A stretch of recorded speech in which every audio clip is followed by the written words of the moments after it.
Donc, chers amis étudiants, nous allons maintenant rentrer dans le vif de notre sujet, l'Université panafricaine, la première édition. Donc, nous allons maintenant débuter avec le premier thème principal, qui est l'insertion.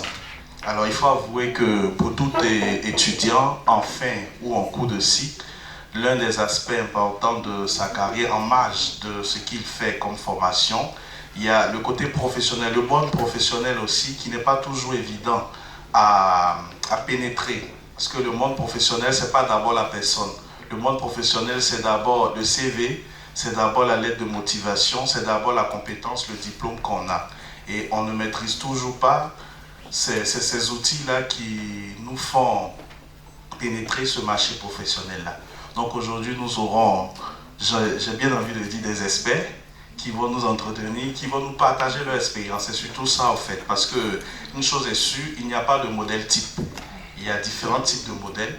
Donc eux, ils ont ce privilège-là d'être dans ce domaine-là, de côtoyer des étudiants au quotidien, de côtoyer aussi des recruteurs, des employés au quotidien. Donc ils partageront avec nous leurs expériences. Donc ce thème-là sera débattu par deux personnes, Madame Zinoun, qui est docteur en sciences du langage, sciences du discours et communication, qui est lauréat de la faculté des lettres et des sciences humaines de Rabat, et M. Stanislas Assemian, qui a été présenté tout à l'heure, web entrepreneur africain, certifié en digital stratégie et cofondateur de Columbus Éducation. Donc, aux femmes l'honneur.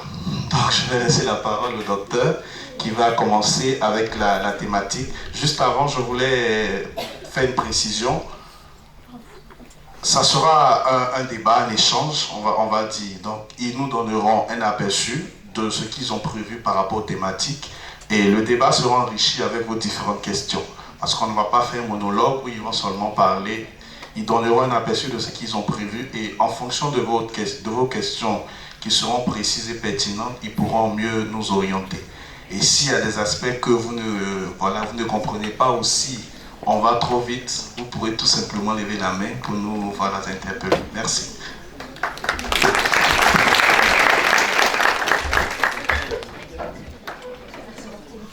Je pense que c'est la première fois qu'on m'a appelé sérieusement docteur, je m'en fais pas encore. Je ne suis pas encore habituée. Alors bonjour tout le monde, je suis très contente de revenir à la fac, même si je n'ai pas étudié ici, mais plutôt à la fac des lettres, mais cette faculté m'est très chère parce que j'ai fait beaucoup de projets avec Madame Darcy surtout, des projets de volontariat, de bénévolat, et donc cette faculté m'est vraiment très chère. Alors, par où commencer? On m'a contacté, on m'a sollicité pour présenter un peu une partie du programme de cette université panafricaine, et j'avais choisi le domaine de l'insertion. J'ai pensé que ce domaine m'intéressait bien sûr, mais j'ai pensé que selon l'expérience que j'ai eue, alors on va essayer d'attendre que tout le monde s'installe, parce que ça me perturbe. Et bienvenue au nouveau venu. Voilà, bien installé. Donc par rapport à l'insertion, j'ai pensé que c'était le domaine où je pouvais un peu partager mon expérience. Alors déjà d'ancienne étudiante, j'ai soutenu mon doctorat en sciences du langage en avril. Depuis, j'adore la recherche, donc je m'adonne à la recherche dans mon domaine d'études. Et surtout, j'avais une magnifique expérience dans l'enseignement supérieur pendant 5 années. Donc j'avais enseigné à la fac des sciences, à la fac des lettres, à l'Institut agronomique et vétérinaire Hassan II, entre autres. Et c'était vraiment une expérience magnifique parce que j'étais encore doctorante et même pas inscrite en doctorat d'ailleurs. Et en parallèle, j'avais des étudiants, on avait presque le même âge, j'avais 23 ans. Et eux, c'est 18-19 ans, et c'était grâce à Madame Darcy pour l'IAV d'ailleurs, parce qu'elle est toujours, comme vous la connaissez, elle est toujours à l'affût d'opportunités, de très belles choses pour les étudiants qu'elle connaît, donc je la remercie encore beaucoup, beaucoup, beaucoup. Et puis j'avais fait beaucoup d'associatifs, pas mal d'associatifs, c'est un domaine qui m'inspire énormément. Bien. Alors, par rapport à l'insertion, avant de commencer, je vois bien que c'est essentiel d'avoir des séminaires dans comment rédiger son CV, sa lettre de motivation, comment bien présenter le jour de l'entretien. Mais ça, j'ai envie de dire, c'est l'étape finale. C'est vraiment l'étape finale, c'est-à-dire vous êtes lauréat et maintenant, vous cherchez un stage ou un job ou quoi que ce soit. Mais ce que les étudiants, je pense, oublient un peu, c'est que toutes ces années où ils sont étudiants, ils doivent en profiter pour se former. Chose qu'on ne fait pas beaucoup, parce qu'on est toujours inquiet. Tout le monde est inquiet, on est en première année de la fac et on pense déjà à comment rédiger. Est-ce que j'aurai un job? Et qu'est-ce que je vais faire plus tard? Vous avez 5 ans maximum ou plus si vous faites un doctorat. Vous avez 3 ans si vous arrêtez à la licence. Mais profitez de votre temps. Il faut savoir que vous êtes très chanceux aujourd'hui parce que vous êtes encore étudiant. Ça veut dire énormément de choses. Énormément de choses. Pour les plus chanceux d'entre vous, vous n'avez que ça à faire. C'est-à-dire, ce qui vous est demandé, c'est de vous former, de faire votre introspection, de réfléchir à ce qui vous plaît et à ce qui ne vous plaît pas. Et l'important, c'est d'être heureux. On le dit peut-être pas assez, mais l'important, c'est d'être heureux dans ses choix de vie, dans ce que vous voudriez faire, dans ce que vous faites ou pas. Acceptez la vie, acceptez les choses telles qu'elles sont, mais soyez heureux et profitez de cet instant-là. Ne soyez pas juste de passage. Alors, quand j'avais enseigné, moi, j'ai jamais vraiment vu les étudiants comme étant une masse. Je pense que ça pourrait se faire quand on fait un cours magistral, comme aujourd'hui.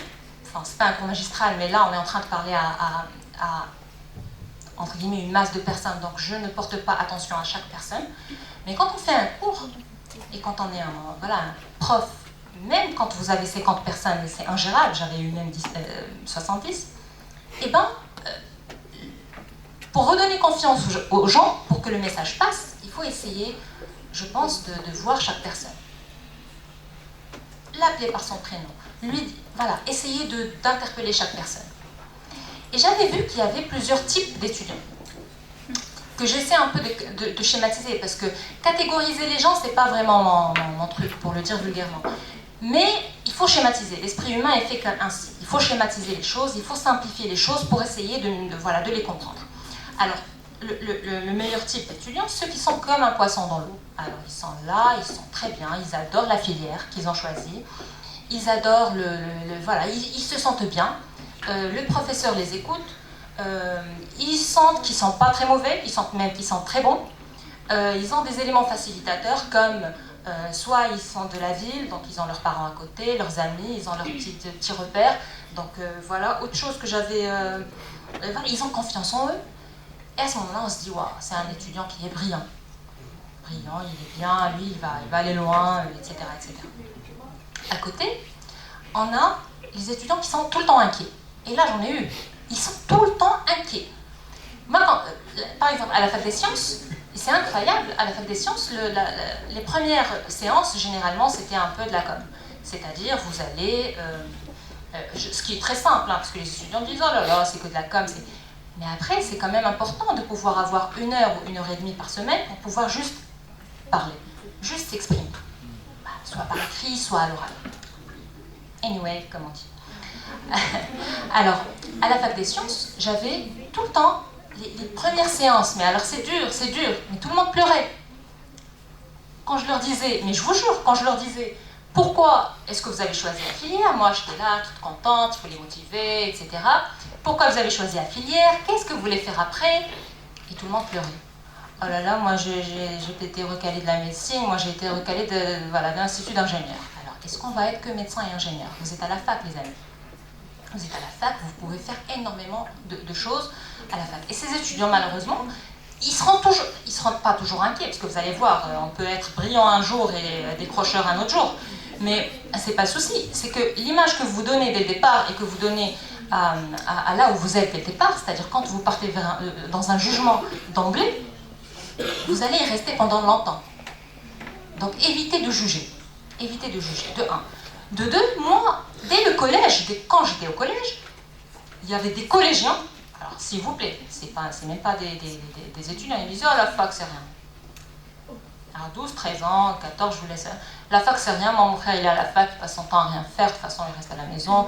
Voilà, on se dit, mais la fac c'est quoi? C'est un truc là où on amasse les gens qui sont... Non. J'avais eu mon bac et là une prof me dit « Ah là là, t'as fait la fac, mais t'étais bien pourtant, etc. Là là, c'est dommage. » Je me suis dit « Mais où est-ce que je... où est-ce que je vais? Est-ce que je vais à un endroit où je vais être mangée, est-ce que suis-je nulle ?» Mais moi, j'avais choisi la fac de toute façon pour d'autres raisons. Mais en tout cas, ce cliché, et ça tombe bien parce que là on est à la fac, ce cliché de la fac, je pense pas qu'il perdure encore. Mais oui, voilà, ça a changé. Mais à un moment, je ne sais pas si vous en rappelez, Madame Delcé, est-ce que vous en rappelez? À un moment, c'était, moi en tout cas, je l'ai vécu comme ça. À un moment, c'était, la fac, c'est rien. C'était le cliché qui circulait, voilà, les profs qui disaient la fac, c'est rien. C'est quand même incroyable. C'est quand même incroyable. La fac, c'est tout. C'est beaucoup de choses. Déjà, ça vous ouvre vers plein de perspectives. Ceux qui sont sur les bancs de la fac, franchement, vous avez trop de la chance.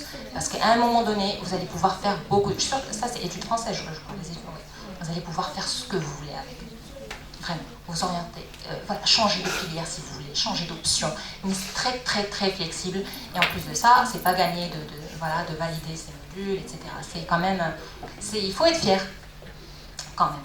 Bon, alors j'étais dans la deuxième catégorie. Alors cette deuxième catégorie, si on veut les décrire, ils sont comment? Alors ils doutent, ils sont toujours dans l'hésitation. À chaque fois, même dans les réponses qu'ils donnent, même dans les contrôles continus pour valider, ils hésitent. Et à un moment donné, on se dit pourquoi les résultats sont aussi moyens, entre guillemets moyens. Pourquoi est-ce que cet étudiant a un 11 à peine, ou 12, quand il pleure moins peut-être, et l'autre, il est très bien, il a un 17, etc. Alors que c'est un peu la même chose. Il y a plusieurs catégories, je peux même vous en donner deux de plus. Alors il y a ceux qui sont hyper motivés, très motivés dès le départ. Ils savent qu'ils ont des lacunes et c'est ça leur force. C'est que quand vous savez où sont vos limites, vos lacunes et les choses que vous pouvez faire pour les réparer, vous êtes plus fort que celui qui est brillant et qui est là tranquille. D'accord? Donc ça, on s'en fait pas. Et bien sûr, il y a l'autre type. Un autre type qu'il faut prendre en charge, bien sûr, et qu'il faut respecter, c'est ceux qui sont blasés. Alors, des fois, vous êtes là, vous avez des étudiants blasés dès le départ. Il a 18 ans, il est blasé. J'ai rien compris. Il a 18 ans, je comprends. Alors après, je ne crois pas moi des choses personnelles, j'espère que tout va bien pour tout le monde, mais on sait un moment que la personne, elle va bien, etc., mais elle est blasée. Alors, elle ne veut pas travailler, elle n'aime pas la fac où elle est ou la filière, et le problème, c'est qu'il y reste.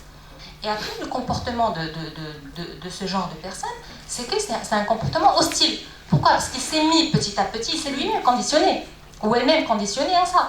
Petit à petit, il se met dans la tête que c'est un environnement hostile. Du coup, le prof est hostile, la filière est hostile, après la fac, c'est hostile, après, voilà, tout est hostile, et du coup, il devient agressif, etc. Alors, alors déjà, première des choses, ce qu'on pourrait faire quand on est de l'autre côté, c'est que déjà savoir si cette personne ou cet étudiant, il est bon dans les autres matières. Est-ce qu'il est bien dans les autres matières? S'il est bien dans les autres matières et nul dans la vôtre, c'est pas grave. Parce que être nul dans une matière, bon, voilà, ça ne vous empêchera pas de valider vos modules, ça ne vous empêchera pas d'être quelqu'un de très bien, d'avoir un emploi qui vous plaît, d'avoir une vie magnifique et d'être heureux. Ça ne vous empêchera pas du tout. Après, c'est un autre, voilà, c'est autre chose, il faut réguler, il faut savoir pourquoi est-ce qu'il n'a pas trop compris votre matière, pourquoi est-ce que... Voilà, ça c'est autre chose, mais ça reste vraiment rien de très sérieux. Alors par contre, si cette personne a un comportement pareil tout le temps, là, c'est la première personne à décrocher par la suite. Après, on va parler des jeunes en décrochage, etc. On s'imagine que c'est des fainéants, alors que c'est juste des personnes qui n'ont pas su réagir à temps. C'est-à-dire quand quelque chose ne vous plaît pas, vous partez. C'est tout. Si là où vous êtes ne vous plaît pas, vous partez. C'est très simple. La vie, des fois, on la complique, mais alors c'est hyper simple. Sachez que tout le monde peut être brillant quelque part. Il n'y a pas de fainéants, il n'y a pas de gens... voilà, il n'y a pas de gens idiots et de gens intelligents. Voilà. Alors c'est risqué, évidemment, de s'enfermer dans ce rôle-là de décrocheur. Alors, comment faire? À ce moment, quand le contact est établi, c'est-à-dire quand la confiance est rétablie entre l'étudiant et le corps professoral, voilà, parce qu'il ne faut pas oublier, hein, mais les professeurs en général, ils veulent vraiment que vous réussissiez. Ils sont là pour que vous réussissiez. Alors il y a ceux qui rigolent, il y a ceux qui sont assez fermes, il y a ceux qui s'énervent, mais tout le monde, parce que voilà, on passe quand même beaucoup de temps avec les étudiants, on ne peut pas se permettre qu'à la fin d'année, on ait un résultat catastrophique. C'est pas possible. c'est pas possible. D'accord? Donc quand on rétablit le contact avec cette catégorie d'étudiants, alors on se rend compte que c'est une personne qui est également pleine de rêves. Et peut-être que cette personne aurait voulu faire chimie au lieu de droit, aurait voulu être artiste au lieu de, je sais pas, au lieu de littéraire, voilà. Donc il y a des choses il faut s'en rendre compte. Déjà, quand on est de l'autre côté, c'est-à-dire quand on est prof, etc., je pense qu'on s'en rend compte. Il faut essayer de rétablir le contact, mais ça ne tient qu'à cette personne. C'est à elle de faire ce choix et c'est à elle de partir ou de prendre une décision. Ne pas se laisser aller. Si ça ne vous plaît pas, vous partez. Personne ne va vous détester, vous serez brillant ailleurs. C'est tout. Alors, est-ce qu'on se rappelle de la première catégorie? Alors, comment on va décrire cette première catégorie des gens qui sont géniaux? Ils sont là, ils sont heureux, ils sont contents, voilà, tout va bien, on se dit c'est génial, comment ils font? Alors, on dira qu'ils sont curieux, parce qu'ils aiment ça, donc ils posent des questions. Ils sont passionnés, bien sûr, puisqu'ils se sentent bien.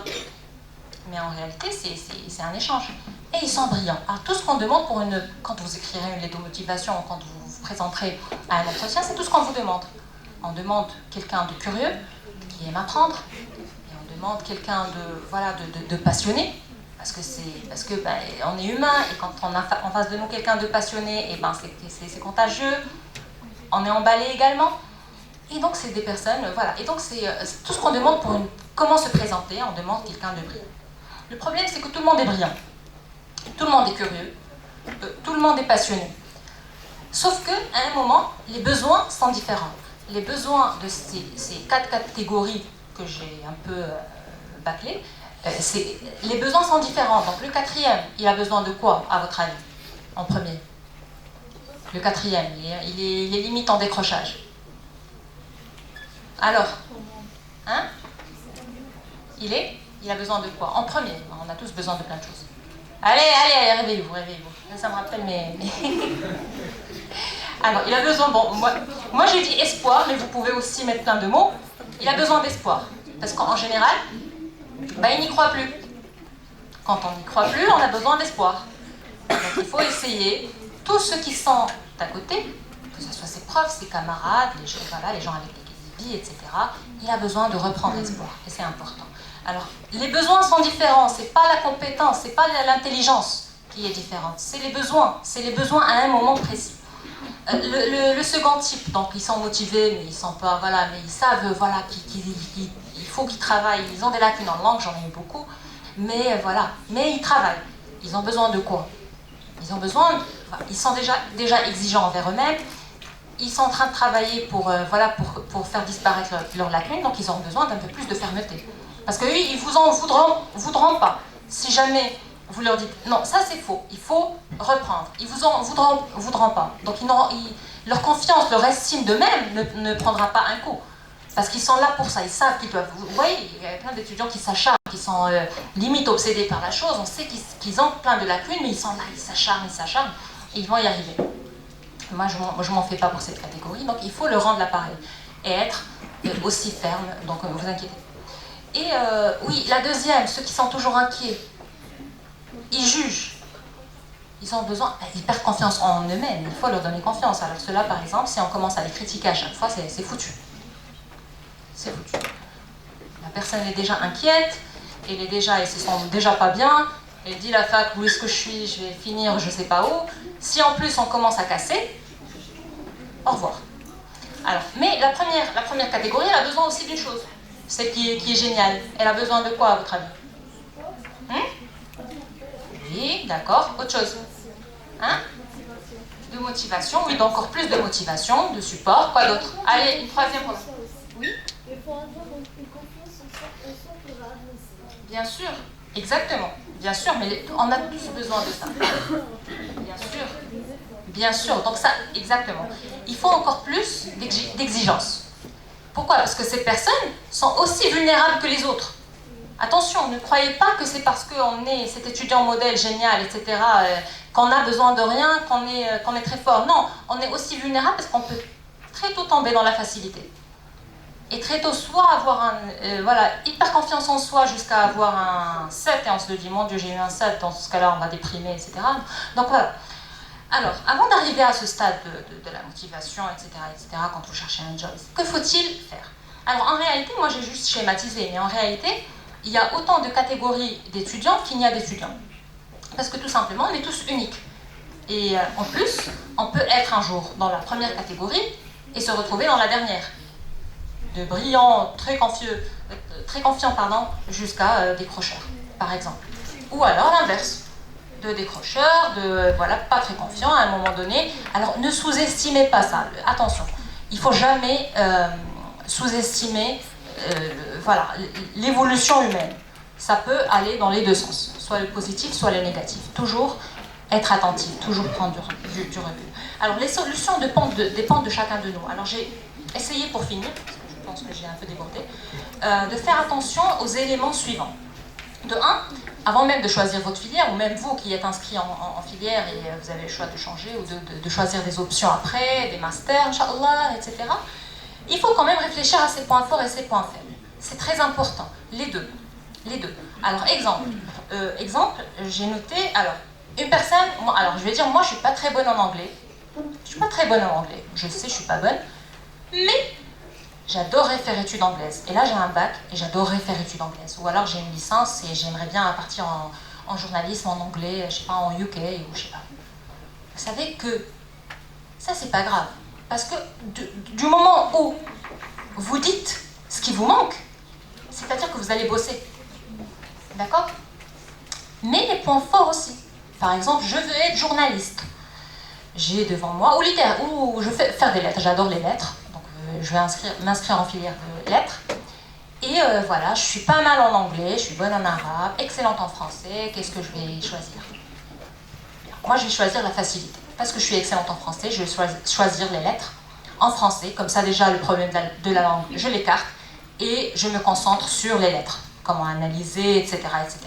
D'accord? Donc, ces choix, c'est à vous de les faire.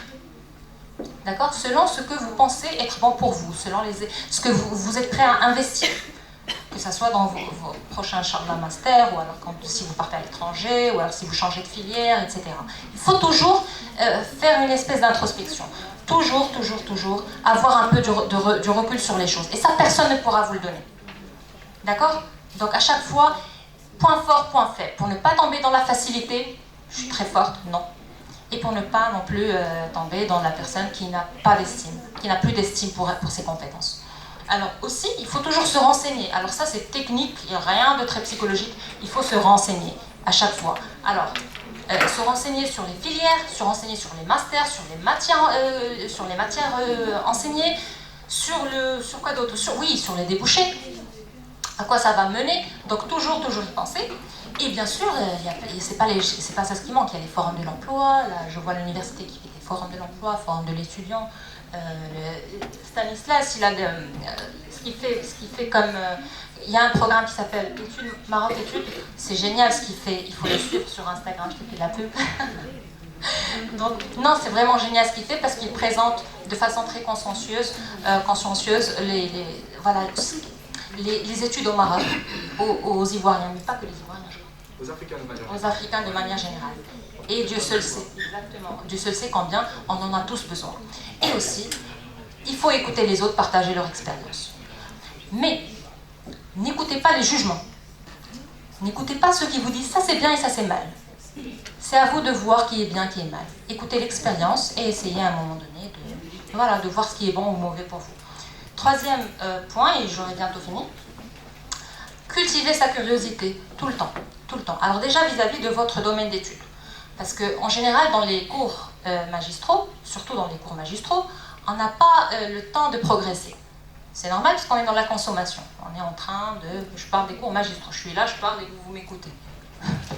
D'accord? Donc peut-être qu'il y a des choses qui ne vous intéressent pas, peut-être que vous êtes dans la consommation et donc vous ne progressez pas finalement. C'est après que vous devriez progresser.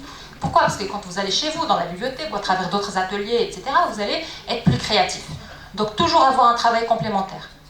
Toujours prévoir quelque chose en parallèle. Parce que finalement, ce qu'on demande au monde académique, c'est d'être productif. Ce n'est pas d'être dans la consommation. Il faut innover, il faut la productivité. il faut essayer, voilà, à un moment donné, vous devriez donner des articles, des projets voilà, des mémoires, etc. Donc là, c'est pas la consommation, c'est vraiment je produis. Qu'est-ce que je donne? Alors, la curiosité vis-à-vis de son domaine d'études, mais être conscient, essayer d'être conscient de l'environnement qui vous entoure. Ça, c'est très important. Vous savez pourquoi? Parce que quelle que soit la filière où vous êtes inscrit, quel que soit le métier que vous ferez, Inch'Allah, après, quel que soit ça, au final, vous allez faire un métier où il s'agit d'être à l'écoute des besoins de la société, où il s'agira d'être utile à la société, où il s'agira de savoir répondre aux enjeux du monde où on vit. C'est tout. Alors vous pouvez voilà, travailler vos théories, vos idées, jusqu'à, voilà, c'est très bien, je vous encourage, c'est hyper important, mais à la fin, ça sera vraiment comment on fait pour régler ce problème-là, chacun bien sûr dans son domaine. Alors une des solutions, et moi, à mon avis, mais je pense que c'est hyper important, c'est d'essayer de faire voilà, soit du volontariat, du bénévolat, voilà, dans les activités qu'on vous propose à la fac, j'en vois énormément. Gérer des mini-projets à votre âge, ça va, mais alors là, vous requinquez, ça va vous motiver, ça va vous aider pour après, ça va vous aider même dans vos études. Alors, je ne parle pas de l'autre catégorie qui voit que voilà, moi j'avais fait ISEC, j'avais fait plein de choses. Je ne parle pas de l'autre catégorie qui laisse de côté ses études et qui vient à ISEC nuit et jour, etc. Ça vous n'allez rien valider. Rien. Non. Il faut essayer de... Voilà. Mais je pense que c'est hyper important.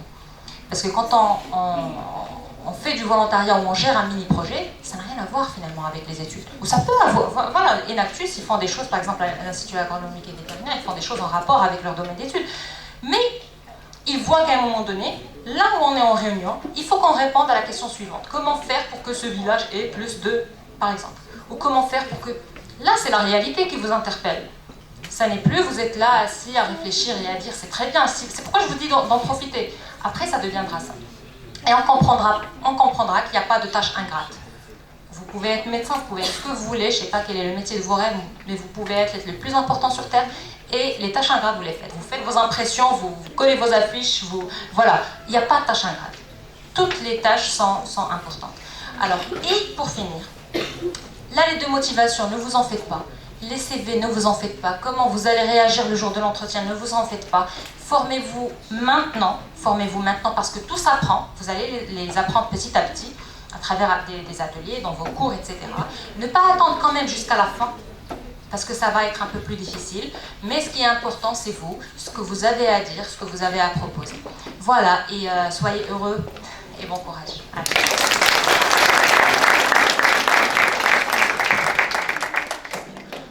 Merci au docteur Zinou pour son apport. Donc on peut retenir de sa présentation, si je peux le dire, de vraiment profiter de sa période d'études, parce qu'après il y a des problèmes bien plus importants que les devoirs, que les examens et autres. Donc sans plus tarder, nous allons continuer avec ce premier thème-là qui est l'insertion, en laissant la parole à M. Stanislas Assénian. Donc on vous fera signe pour les différentes questions pour interagir avec les intervenants. Donc ils auront en moyenne autour de 5 minutes pour nous présenter, comme je le disais, ce qu'ils ont prévu, et avec les échanges, on essaiera d'aller plus loin. Merci.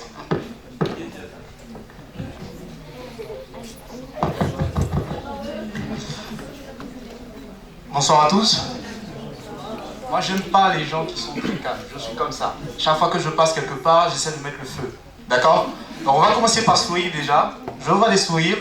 On va boire tout à l'heure, on va manger tout à l'heure. Donc, il n'y a pas de quoi être fâché. D'accord? Alors, moi, je suis très content d'être avec vous aujourd'hui. Je suis super content. Tout à l'heure, j'ai parlé de nourriture. Donc là, elle est en train de parler à son amie pour dire ce qu'elle va manger. Je disais que je suis très content d'être avec vous aujourd'hui. Très content parce que non seulement l'initiative elle est belle, donc je tiens déjà à saluer le président Lénard ainsi que Madame Afida pour l'initiative, mais je suis encore plus content parce que je retrouve des visages qui me sont familiers. Par exemple, je revois Dr Mergan, il y a longtemps qu'on n'avait pas vu, il faut qu'on t'appelle docteur. Je revois également ma très chère aînée Mélissa, je revois un aîné, je revois pas mal de personnes. Et je me dis qu'on est quelque part en famille. Hein. Et quand on est en famille, on se parle comme des frères et des sœurs, n'est-ce pas? Alors, on parle d'université panafricaine. Je crois que le thème a longtemps, du moins, été développé par mes prédécesseurs. Ça ne vaut pas la peine que je continue là-dessus, sinon dire que c'est une très très belle initiative. Aujourd'hui, quand on voit le Maroc, on voit que le Maroc se positionne sur la thématique du panafricanisme, donc sur la thématique africaine. Hein, le Maroc qui était tourné un peu plus vers l'Europe, aujourd'hui se concentre un peu plus sur tout ce qui est coopération sud-sud. Donc je crois que c'est également à féliciter. Je suis censé vous parler d'insertion professionnelle, mais je vais vous faire une confidence. La confidence, c'est que je suis censé vous parler de comment trouver un emploi, je suis censé vous parler de comment décocher un stage, je suis censé vous parler de comment avoir un CDI, alors que moi-même, je n'en ai jamais eu. Je suis très sérieux, j'ai jamais eu de CDI de toute ma vie. Donc là, vous devez vous dire que ben, le gars, il va venir nous parler de quoi alors, s'il n'a jamais eu lui-même de CDI? Eh bien, justement, mon cas est éloquent parce que dans tout mon parcours, et ce parcours, je l'ai fait au Maroc, ça fait quand même 10 ans que je suis ici, dans tout mon parcours, j'ai accumulé erreur après erreur. Des erreurs que je suis sûr, à 90%, que vous les commettez tous. Et ce sont ces erreurs-là qui m'ont empêché de décrocher un CDI. Bon, je ne m'en plains pas trop. Aujourd'hui, par la grâce de Dieu, on continue les affaires. Mais je crois que ça peut sauver quelques-uns d'entre vous. Donc, je vais vous parler de 4 erreurs. 4 erreurs que j'ai commises. 4 erreurs qui m'ont fait passer à côté de pas mal d'opportunités. 4 erreurs qui m'ont empêché de toucher peut-être 15 000, 20 000 dirhams. On ne sait jamais, hein. Ou bien le salaire à l'entrée, c'est quoi? C'est 5 000? C'est 5 000, c'est ça? Ok. J'ai une question pour vous. Qui d'entre vous vit chez les parents? Qui d'entre vous vit encore chez ses parents? N'ayez pas honte, hein? Qui d'entre vous vit encore chez ses parents? Même si tu vis ici en cité que c'est les parents qui payent, tu vis encore chez les parents. Donc, qui vit chez ses parents? D'accord, je vois les mains. J'ai une autre question. Qui reçoit de l'argent de poche de la part de ses parents encore? Ouais, là, pour l'argent de poche, on lève tous la main. Super. Et la dernière question, c'est celle-ci. Qui a envie de continuer à vivre chez ses parents et continuer à recevoir l'argent de poche de ses parents jusqu'à l'âge de 40-50 ans? Non, c'est pas vrai. Tu lèves la main. Tu risques de ne pas te marier, hein?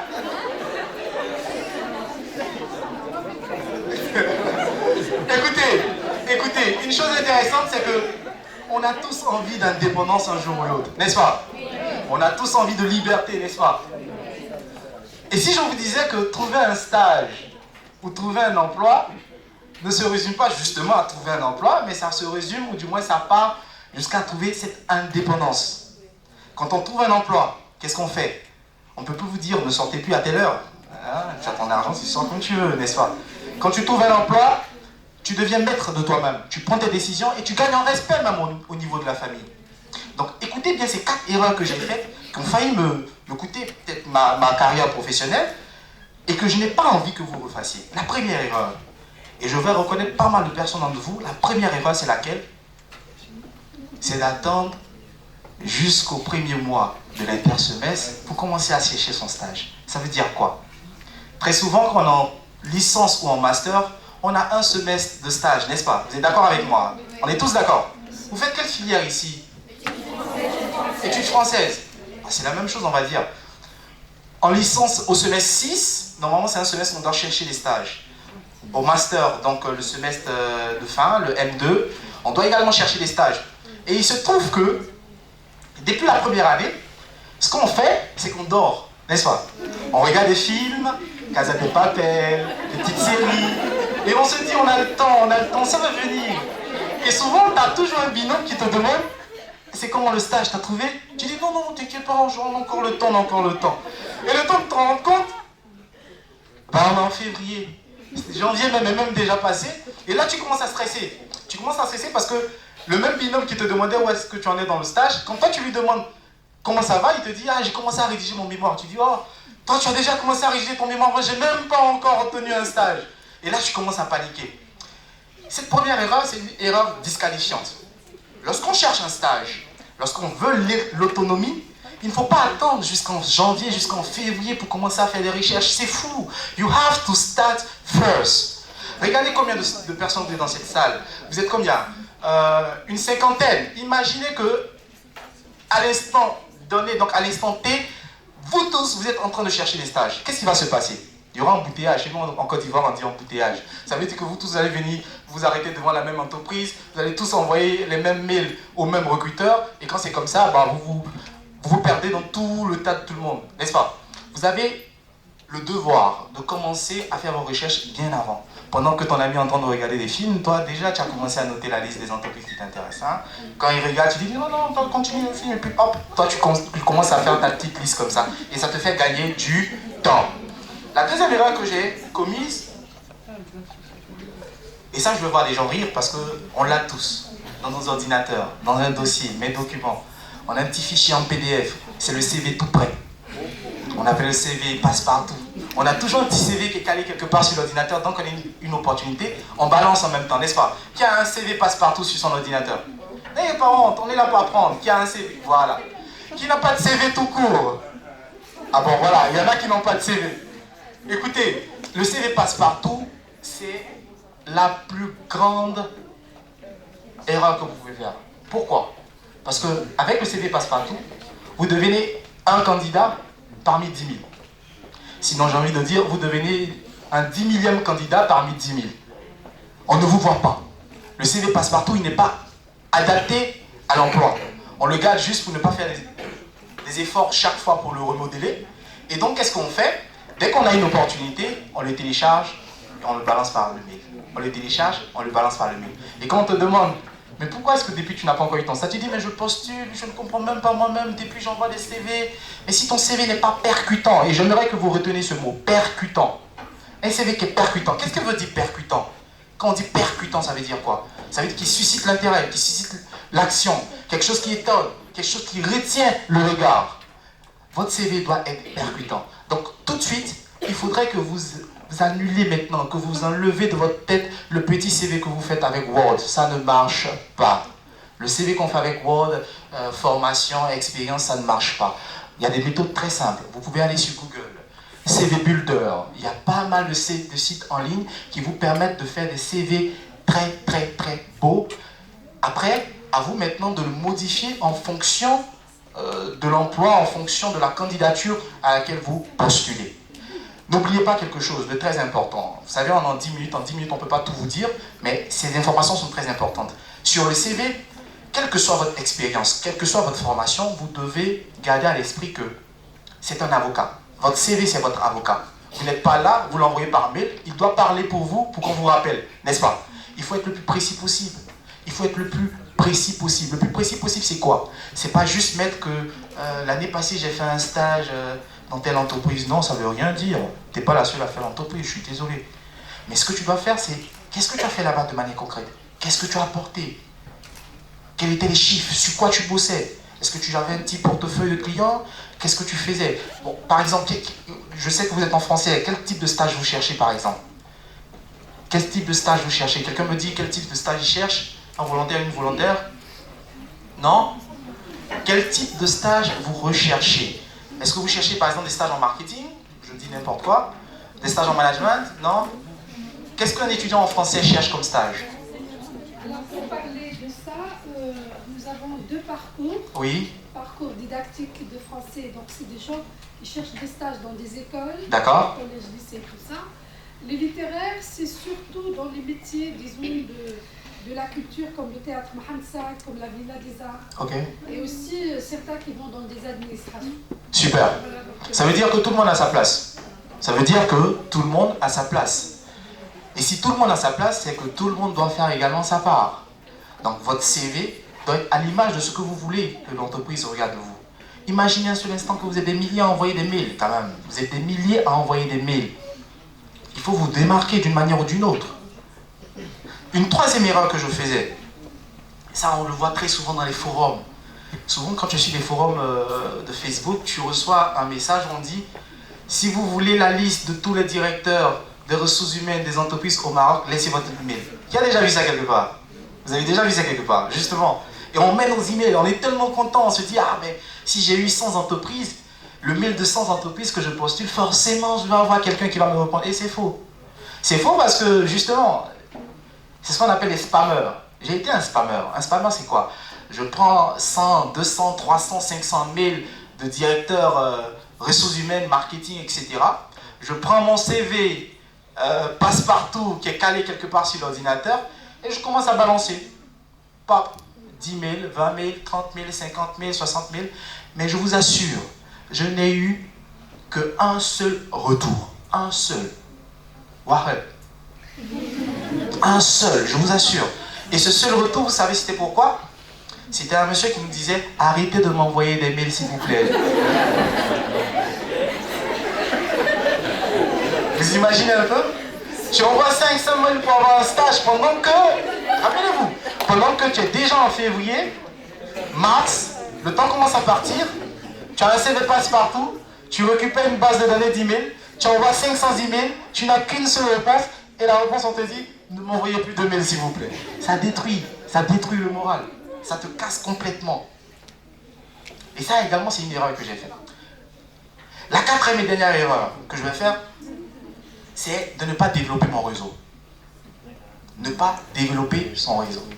Quand on parle de stage, quand on parle d'emploi, on a l'impression qu'avec une bonne école, avec une belle lettre de motivation, c'est bon, c'est fait. Non. Lorsqu'on est étudiant et qu'on n'a pas d'expérience, la meilleure manière de se donner des chances pour obtenir un stage ou un emploi, c'est de compter sur son réseau. Mais attention, quand je dis réseau, je ne parle pas de piston. J'ai vu quelqu'un qui a comme ça dit, ah oui, mon papa, il va m'envoyer. Non, non, non, non, non, non, non, non. Le papa, ça compte pas dans le réseau. Ça, c'est du piston. Non, le réseau, c'est quoi? Le réseau, c'est une structure qu'on développe au fur et à mesure. C'est des gens qu'on côtoie, c'est des professeurs, c'est Madame Fida, c'est Dr Myriam, c'est des gens qu'on rencontre, qu'on sympathise avec eux et que finalement on tisse des liens. On montre qu'on est intéressé par le travail, on montre également qu'on peut être intéressant, on commence à se positionner sur certaines thématiques et finalement on construit ce qu'on appelle un personal branding. J'en ai parlé un jour. Quand on parle de personal branding, on pense que ce sont seulement les politiciens qui doivent en avoir. Hein. Non, hein. Personal branding, déjà on sait ce que c'est que le personal branding. Tout le monde sait ce que c'est que le personal branding, non? D'accord. Personal branding, c'est en anglais. La promotion de soi en quelque sorte, oui. Donc le personal branding part sur le concept que tout le monde est une marque. Vous êtes une marque. Si tout le monde est une marque, ça veut dire quoi? Ça veut dire que tout le monde, donc chacun, a la responsabilité de promouvoir, d'assurer son image de marque. Le personal branding est quelque chose de très très important pour les étudiants. Est-ce que vous avez des pages LinkedIn ici? Est-ce que quelqu'un a une page LinkedIn ici? LinkedIn, une personne, deux personnes, 3, 4, 5, pas plus de 10 personnes. Et ça, c'est une erreur que vous faites. Quels sont ceux qui recrutent? Ce sont des entreprises. Ces entreprises sont où? Elles sont sur LinkedIn. Souvent sur Facebook, c'est vrai, mais elles sont très souvent sur LinkedIn. Donc, au lieu d'avoir une page Insta, un compte, comment ça s'appelle déjà là, bon, avec tous les réseaux sociaux que vous connaissez, et tu commences à utiliser des réseaux sociaux qui peuvent vous permettre justement de trouver cet emploi-là. Je vais pas être long, je vais reprendre ces 4 erreurs que j'ai commises. Première erreur, c'était quoi? Prendre tout son temps. La première erreur, c'était de prendre tout mon temps. J'ai perdu mon temps, et en plus, j'étais dans une ville adorable. Vous voulez que je vous dise le nom de la ville? Erachidia. Qui connaît Erachidia? Erachidia, Erfurt Gulmima, hein? C'est dans la même région Rissani et tout cela. Et j'étais dans une ville où il fait 40 degrés, croyez-moi, c'est pas facile. Et donc j'ai pris tout mon temps, c'était la première erreur. La deuxième erreur, c'est que j'utilisais un CV passe-partout. La troisième erreur, c'est que j'étais un spammer. La quatrième erreur, c'est que je n'avais pas un réseau. Si vous voulez avoir un stage, si vous voulez décocher un emploi, si vous voulez arriver à l'autonomie et ne plus vivre chez papa et maman jusqu'à 40 ans, vous avez les 4 erreurs à ne pas faire. Je vous remercie beaucoup.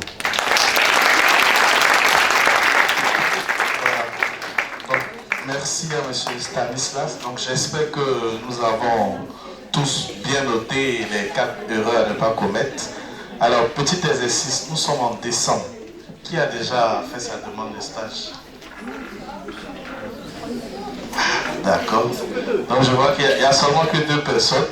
Janvier, février, c'est dans pas longtemps. Alors, je vais vous demander d'ovationner encore le